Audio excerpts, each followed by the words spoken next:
Okay mga boss, ito na yung game 3 sa naging laban namin ni Joan Palan de la Vega mga boss. Game 3. Game 1, panalo si Boss Joan. Game 2 naman ay draw. Sa game 3 mga boss, nag 115 si Boss Joan.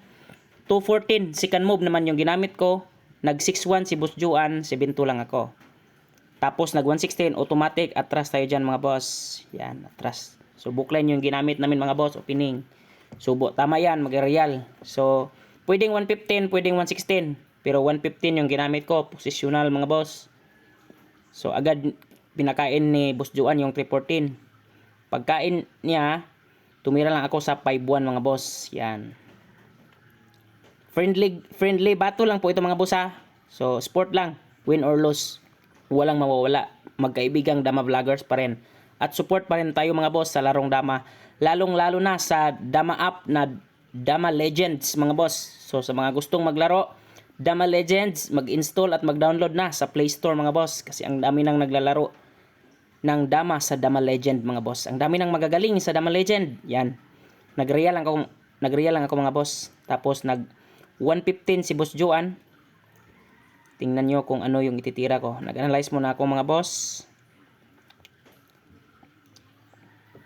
Game 3 ito mga boss ha. Nag 9-5 lang ako mga boss. Tingnan natin kung ano yung sasagot ni Boss Juan mga boss. Shoutout nga pala kay Boss Juan. Isang magaling na Dama vlogger mga boss. At saludo ako sa kanya mga boss. Nagpakain mga boss. Kainin siya 10-2. Yan. So dito mga boss, nagpakain lang ako agad mga boss. Para na-pressure ako sa kanyang real mga boss. Kinuha ko na. Tingnan natin kung ano yung ititira ni Boss Juan. Pag 11-6 niya mga boss,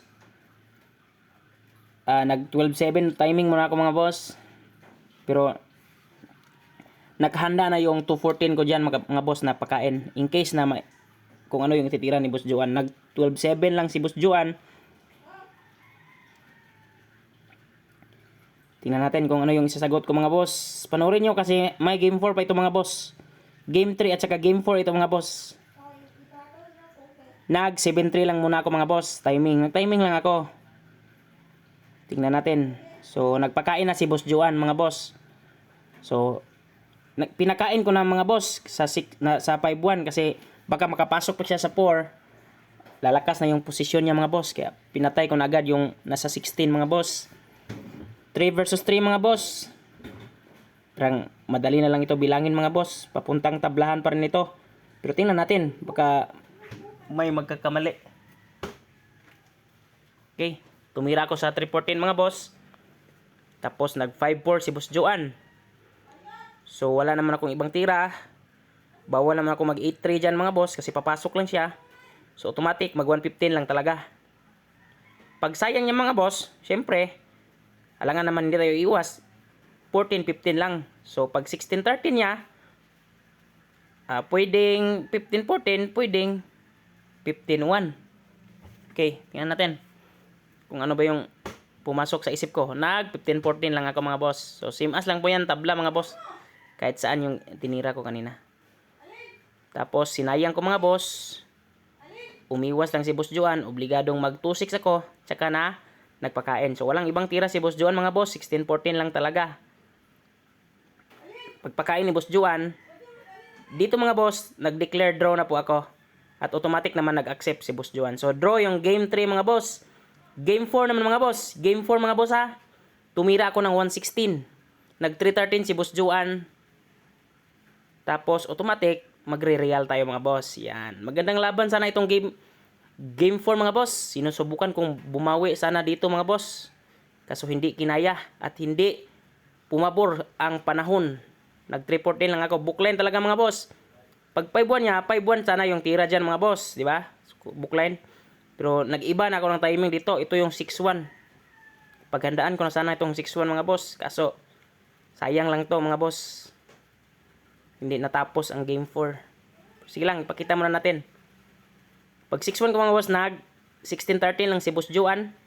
Tapos, tumira ko sa,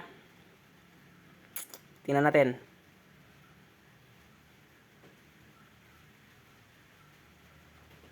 Nagpakain ako agad mga boss. Yan. Positional talaga yung ginamit ko mga boss. Kapag sinayang niya sa simento, okay lang yan. Kasi may sipa naman. Yan, nagpakain na si Boss Juan mga boss. Purmada talaga mga boss, oh. Yan. Tapos, tumira lang ako sa 9.5 mga boss. Nagpakain si Boss Juan mga boss. Tingnan nyo. Tumira lang siya ng 7.2. Yan. Pagpakain ni Boss Juan mga boss, kain ako 14.6. Kain din siya 10.2.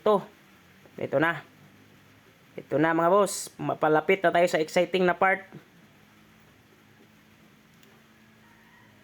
Napaisip na naman ako mga boss. So, 11.6 ba or 5.1? Pero dito pa lang mga boss, nag 5.1 ako pero na connection loss. Na-disconnect pa ako mga boss. So, wala na. Doon na nagtapos ang game 4. So, tinabla na lang namin mga boss. So, ang score 1-0 and 3 draw. Panalo si Boss Juan. Congrats Boss Juan. Thank you and God bless.